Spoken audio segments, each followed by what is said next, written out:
For ReachMD, this is Audio Abstracts. The following is brought to you by Prova Education.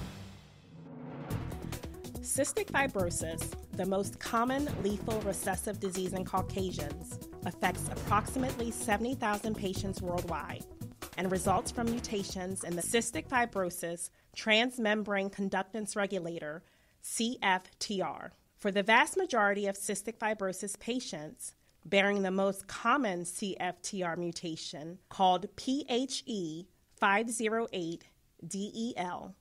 an FDA-approved combined treatment with the CFTR corrector, null-Cftr, and the CFTR potentiator, epigallocatechin, is only marginally effective.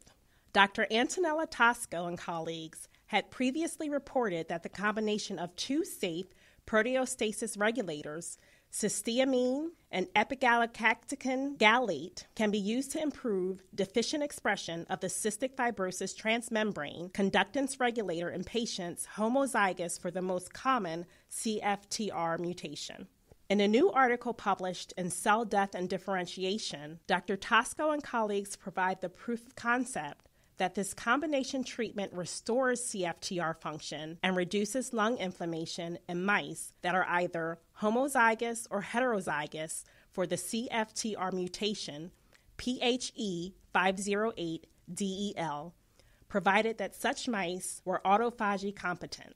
The study assessed individual responses to cysteamine plus EGCG in a single-center, open-labeled Phase 2 trial. Primary nasal cells from patients bearing differential class II CFTR mutations, either in homozygous or compound heterozygous form, responded to the treatment in vitro. The combination treatment decreased sweat chloride from baseline, increased both CFTR protein and function in nasal cells, restored autophagy in cells, decreased CXCL8 and TNF-alpha in the sputum, and tended to improve respiratory function. These positive effects were particularly strong in patients carrying Phe508del CFTR mutations in homozygosity or heterozygosity. However, a fraction of patients bearing other CFTR mutations failed to respond to therapy. Importantly, the same patients whose primary nasal brush cells did not respond to cysteamine plus EGCG in vitro also exhibited deficient therapeutic responses in vivo.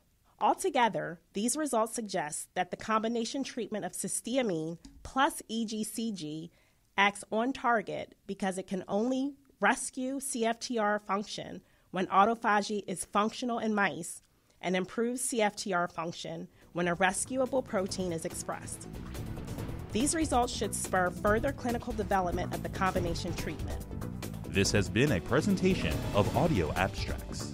The proceeding was brought to you by Prova Education.